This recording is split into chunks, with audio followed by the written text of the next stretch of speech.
Oke teman-teman, kembali lagi bersama saya Prasetya dan sekarang kita akan mereview lagi mobil rental. Ini merupakan mobil Innova Reborn tahun 2017.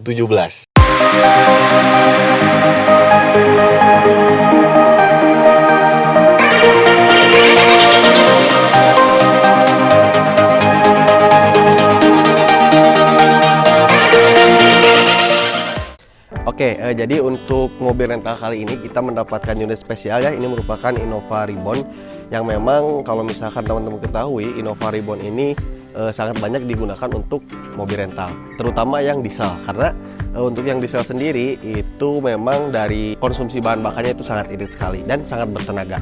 Oke, kalau misalkan teman-teman ketahui tentang desainnya, ya desainnya biasa aja. Kita nggak akan bahas tentang desain secara keseluruhan.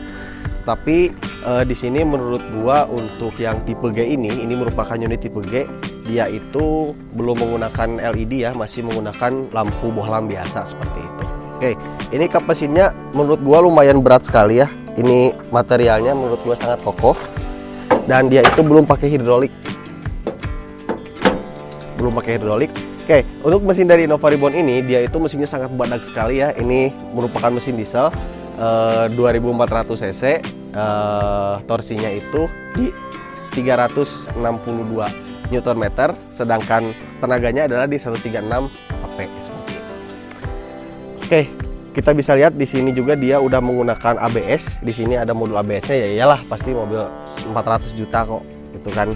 Nah, selanjutnya kita lihat ini karena mobil rental, kalau mesinnya bisa lihat teman-teman, di sini sangat kotor sekali ya. Memang biasanya itu jarang dibersihkan. Selanjutnya kita langsung saja menuju ke bagian sampingnya atau bagian belakangnya dari Innova Reborn ini. Kita akan tutup dulu. Oke. Nah, untuk di bagian samping bisa teman-teman ketahui ini sangat mulus sekali ya. Ini nggak tahu udah dicat lagi atau gimana. Teman-teman bisa lihat, dan di sini kita untuk spionnya dia belum auto buka tutup. Tapi dia udah ada lampu sen di spion. Saya di sini ada stiker kayak gini, saya skirt pinggir, dan untuk di header handle-nya dia belum menggunakan chrome. Tapi menurut gua mendingan belum ada chrome gini ya daripada yang Penturer dia banyak chrome seperti itu. Oke, untuk bannya ini masih ban standar, bisa teman-teman lihat ban standar. Dan kita masuk ke dalam bagian belakangnya. Ini bagasinya kita tutup aja dulu. Oke. Di sini kita bisa lihat untuk Innova Reborn ini dia itu lampunya belum menggunakan lampu LED ya. Masih menggunakan lampu halogen buat lampu mundurnya, sama lampu remnya dan lampu sennya juga masih menggunakan halogen biasa seperti itu. Di sininya tidak ada hiasan apapun. Kalau misalkan yang Penturer itu dia udah pakai chrome di sininya, tapi di sini kita udah bisa mendapatkan chrome. Kita udah mendapatkan wiper belakang, tapi dia belum ada defogger dan dia udah ada spoiler belakang seperti itu. Dan di sini karena ini merupakan unit rental, dia itu ada towing bar ya, bisa disebut towing bar, atau ini sebetulnya bisa jadi berbahaya dan bisa jadi penyelamat gitu. Kalau misalkan kita ditabrak di belakang, kita yang akan selamat, yang belakangnya hancur. Gitu. Itu untuk bagian belakangnya. Oke, kita langsung saja masuk ke bagasinya. Bagasinya dia itu tombolnya udah menggunakan tombol ini ya. Bukan tombol fisik tetapi tombol cetrekan seperti ini. Dan di sini kita lihat bagasinya sangat luas sekali menurut gua. Kalau misalkan teman-teman ketahui, di sini lumayan luas ya. Malah di sini juga gua bisa seperti ini. Kalau misalkan yang ini ditutup seperti itu. Untuk mekanisme pelipatan joknya itu lumayan bagus, tetapi ini tuh agak ngalangin ya waktu jok ininya. Karena misalkan kita membawa koper banyak, dia itu nanti akan ngalangin koper yang ada di sini seperti itu. Dan ini juga kalau misalkan teman-teman memerlukan ruangan yang flat, dia juga bisa flat. Nah, ini bisa flat seperti ini, tapi dia itu nggak flat ke bagasi sininya seperti itu. Dan menurut gua dia itu bagasinya emang luas, tetapi waktu naikin ke sininya dia itu sangat tinggi ya. Ini lumayan tingginya seperti itu. Selain itu di sini juga udah ada headrest tambahan. Dia headrest tambahan, disimpannya rapi seperti itu. Selanjutnya di sini juga kalau misalkan kita buka ada dongkrak di dalamnya. Dan di sini juga ada tempat penyimpanan dan cup holder di sini. Di sampingnya juga sama ada cup holder seperti itu. Oke, kita langsung saja masuk ke dalam interior si Innova Reborn ini. Oke, nah sekarang kita langsung akan saja masuk ke dalam kabinnya. Tapi sebelum kepada kabinnya, kita akan masuk dulu ke baris ketiganya. Nah, kira-kira bagaimana sih kalau misalkan tamu kita itu berada di baris ketiga seperti itu. Jadi mekanisme pelipatannya dia bisa dengan satu sentuhan atau one start stumble seperti ini. Nah, jadi tinggal gini aja, bisa kita langsung akses ke belakang. Dan ini lumayan luas ya menurut gua. Oke.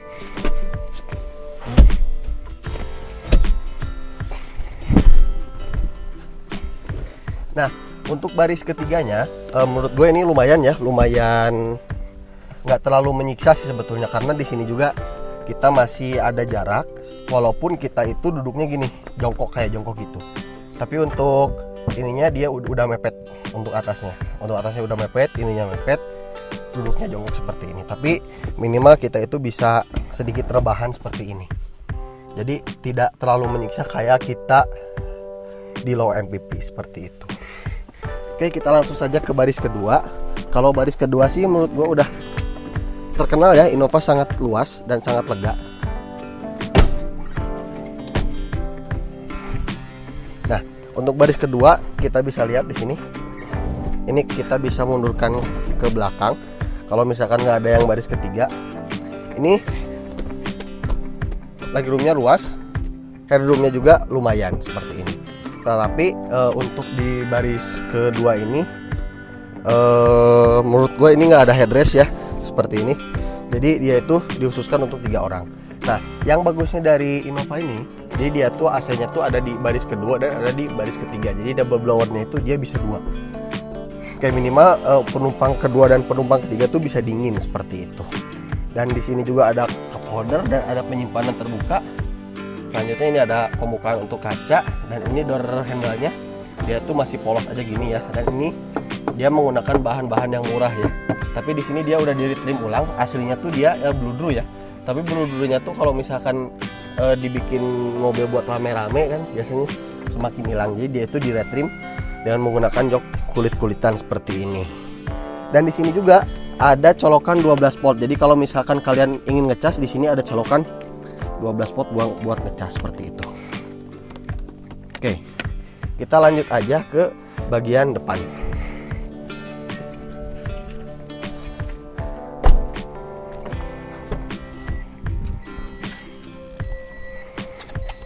Oke, nah untuk bagian depan ini menurut gua itu posisi nyetirnya dia bisa diatur dari ketinggiannya.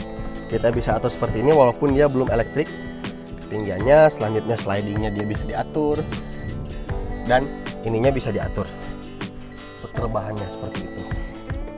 Mana rebahan tadi di sini ya. Nah, bisa diatur seperti ini. Nah, selain itu dia juga untuk ininya, untuk seatbeltnya dia bisa diatur ketinggiannya di sini. Bisa diatur seperti itu. Dan untuk setirnya dia udah tilt dan teleskopik. Ini tiltnya, ini teleskopik. Seperti itu. Oke, ini untuk setirnya seperti ini, tapi dia itu menurut gua belum ada cruise control ya untuk di pengaturan setirnya. Di sini ada audio steering switch control dan ada mode seperti itu. Selanjutnya ini ada display buat ngatur MID di sini seperti itu. Selanjutnya di sini ada cup holder. Cup holder ini berguna banget kalau misalkan kita naruh minuman kaleng, dia akan dingin ke ASEAN di sini seperti itu. Selanjutnya di sini juga untuk tuas-tuasnya dia itu ya namanya juga Toyota ya, jadi tuas-tuasnya seperti Toyota pada umumnya seperti ini. Dan ini untuk fog lampnya dia itu udah menyatu di sini seperti itu. Ini kuncinya seperti ini, kuncinya seperti ini, jadi dia itu belum keyless. Kalau yang keyless itu yang ribbon kayaknya udah keyless, jadi dia tuh cuman ada lock dan unlock aja seperti itu. Oke, selanjutnya kita langsung saja masuk ke dalam dashboard sini ya. Untuk dashboard sini dia masih menggunakan bahan-bahan keras, tetapi menurut gua build quality-nya dia udah lebih bagus daripada kayak misalkan Avanza gitu kan. Itu kan ibaratnya low MPV seperti itu. Dan di sini untuk tuas transmisinya adalah seperti ini. Kuplingnya enteng sih, lumayan. Nah, untuk panel AC-nya karena ini yang tipe G, dia itu panel AC-nya masih putar-putaran kompor gas. Walaupun dia udah komplit ya untuk pengaturannya, bisa ke kepala, bisa ke kepala ke kaki, walaupun bisa ke defogger belakang, untuk pemanasnya seperti itu. Oke, untuk ruang penyimpanan. Di sini juga ada penyimpanan sebelah sini dan ada cup holder. Dan di tengah ini ada cup holder juga. Di sini ada ruang penyimpanan terbuka. Di sini. Selanjutnya untuk head unitnya, ini head unit dari Toyota ya, bawaan dari Toyota. Dan yang menurut gua suka dari Innova Reborn ini adalah ini. Dia itu ada cool box di sini. Jadi di sini tuh kalau misalkan kita naruh minuman, di sini tuh akan ada sirkulasi AC yang dapat bisa mendinginkan si minumannya. Selanjutnya di sini juga ada ruang penyimpanan. Dia belum soft opening, masih yang gelodak seperti ini. Dan di sini ada cup holder 2 seperti itu. Jadi untuk masalah penyimpanan menurut gua sangat lengkap. Oke, nah di sini juga udah ada ini ya, udah ada kaca tapi belum ada lampu. Di sini ada lampu seperti ini individual tapi dia belum LED, bisa off, bisa untuk pintu, dan di sini juga ada tempat kacamata. Ini ada kacamata nih, ada kacamata seperti ini.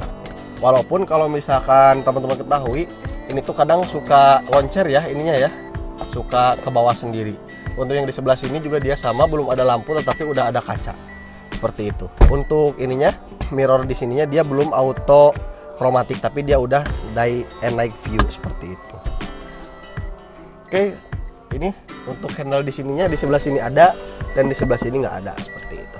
Selanjutnya kita akan nyetir dari Innova Reborn ini. Bagaimana rasanya Innova Reborn manual ini tipenya diesel seperti itu. Oke. Ya. Oke teman-teman, sekarang kita berada di kabin Innova Reborn ya. Ini merupakan Innova Reborn tipe G. Dan bisa teman-teman ketahui bahwa Innova Reborn ini merupakan body yang gede gitu kan. Kalau kelihatan di luarnya gede, di sini juga kita sama. Untuk pandangan ke depannya menurut gua lumayan luas, tetapi untuk pandangan ke sininya, untuk ke pilar A-nya ini menurut gua agak lumayan kadang nggak kelihatan gitu. Itu aja motor di situ nggak kelihatan. Dan di sini walaupun di sini juga udah ada kaca ini untuk ngintip, tapi dia itu tetap aja suka kadang nggak kelihatan seperti itu. Oke, untuk posisi mengemudinya sendiri menurut gue ini kalau misalkan kita bilang ergonomis, bisa dibilang ergonomis karena dia itu bisa dibikin rendah nih seperti itu. Bahwa mobil ini merupakan mobil diesel, jadi dia itu getarannya agak kerasa untuk disupir atau disetir. Tapi kalau misalkan untuk di penumpang itu dia nggak terlalu berasa kayak misalkan Panther gitu kan. Itu kan dia nggak terlalu, itu kan berasa seperti itu. Oke, ini di sini untuk rem parkirnya dia masih menggunakan rem parkir auto seperti ini ya. Karena memang untuk di kelasnya juga nggak ada yang menggunakan auto hold seperti itu. Nah, kalau misalnya mobil diesel, kita itu bisa mulainya dari gigi 2. Jadi kalau misalnya dari gigi 1, dia itu pasti akan loncat. Ini gua mulainya dari gigi 2 seperti itu. Oke, selanjutnya di sini juga teman-teman bisa lihat ada mode eco, ada mode normal dan ada mode power. Kalau misalnya mode eco dia itu ekonomis atau irit-iritan seperti itu. Kalau misalnya mode normal biasa, kalau mode power dia itu loss. Artinya kita gas dia akan langsung lari seperti itu. Karena kan ini kan lumayan ya tenaganya udah hampir 400 Nm seperti itu. Oke, untuk di sini untuk konsumsi bahan bakarnya ini karena menggunakan solar busuk ya, solar biasa gitu kan. Yang namanya juga mobil rental gitu kan, pasti menggunakan solar busuk. Dia itu menurut gua lumayan irit. Dia itu konsumsi bahan bakarnya rata-rata, coba kita lihat di sini, 14 km per liter. Ini tuh kombinasi antara luar kota dan antara dalam kota, karena kemarin ini udah dipakai ke luar kota, ke Ciamis seperti itu. Ciamis Jogja cuma habis 250.000 seperti itu.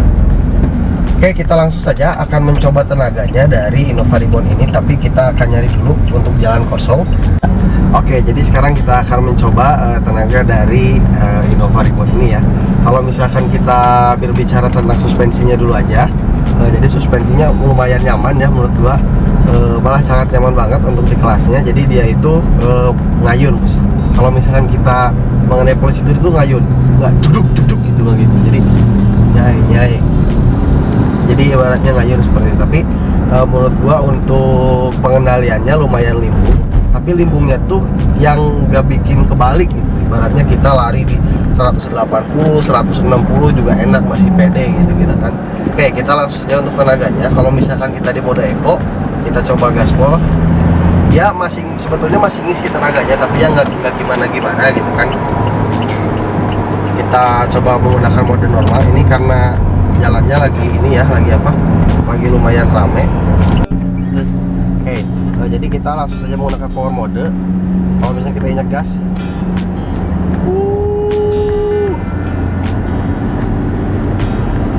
ini udah 100 lebih ya, tapi dia itu masih anteng posisinya tuh. Bentar, ini ada mobil.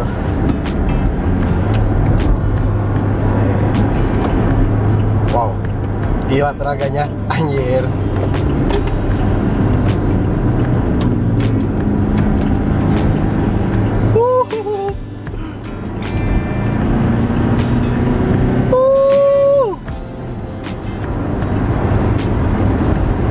Di 120 aja nih masih anteng, 120 masih anteng, 130 hampir 140 tuh. Ini di 140 kurang dia masih anteng gitu, nggak ada yang limbung. Ini gua masih gini aja bisa. Wow. Oke, menurut gua untuk yang spesial dari Innova ini, dia itu audionya menurut gua lumayan enak ya. Apalagi dia itu untuk di menunya dia itu bisa diatur apakah suaranya tuh lebih ke depan atau lebih ke belakang. Jadi lebih bisa fleksibel seperti itu. Dia itu di sininya udah ada tweeter. Untuk speakernya dia ada banyak ya. Speakernya ada ini 1, 2, 3 di tengah, di belakang, sama dia belum menggunakan subwoofer seperti itu. Walaupun dia masih menggunakan head unit bawaan standar dari Toyota seperti itu. Dan menurut gua untuk head unitnya sendiri ini lumayan lengkap, tetapi dia itu agak nge-lag ya untuk pengaturannya seperti itu. Dia udah ada Bluetooth, DVD, USB gitu kan, untuk iPod juga bisa seperti itu. Jadi untuk kalau misalkan teman-teman pakai Innova gitu kan, teman-teman nggak usah lagi harus pakai colokan-colokan AUX ataupun colokan-colokan Bluetooth yang teman-teman bawa seperti itu. Oke. Menurut gua untuk kesimpulannya, mobil ini lumayan nikmat, lumayan enak ya, apalagi dipakai untuk keluarga. Kalau misalkan nggak dipakai keluarga juga, biasanya mobil ini suka digunakan untuk travel atau untuk ngantar tamu city touran seperti itu. Jadi tapi untuk kelemahannya, untuk di mobil ini menurut gua setirnya ini berat ya, karena dia itu menggunakan hydraulic power steering, tidak menggunakan elektronik power steering seperti itu. Ini tuh kalau misalkan lagi parkir ini tuh lumayan berat sekali seperti itu. Dan mungkin tujuannya Toyota untuk menambah berat mobil ini, menambah berat si setirnya itu untuk pengendaliannya agar lebih optimal. Tapi menurut gua untuk di kelasnya ini lumayan berat ya, dibandingkan dari Avanza juga itu lebih enteng Avanza malah seperti itu. Oke, kalau misalkan teman-teman suka gitu dengan mobil yang badak, yang besar, mesinnya gede gitu kan, apalagi dia kalau misalkan teman-teman ingin menambah tenaganya lagi juga bisa gitu kan. Teman-teman tinggal ya otak-atik sedikit gitu kan, nggak nyampe habis 15 juta kalian bisa mendapatkan Innova sampai 500 atau sampai 400 HP lebih seperti itu. Oke, kita langsung saja untuk kesimpulannya. Untuk mobil ini lumayan irit karena dia solar, tapi untuk konsumsi bahan bakarnya dia itu 14,0 km per liter. Ini untuk rata-rata konsumsi bahan bakar dalam kota dan luar kota seperti itu. Oke, sekian dulu video kali ini. I'll see you next time. Jangan lupa like, comment, and subscribe.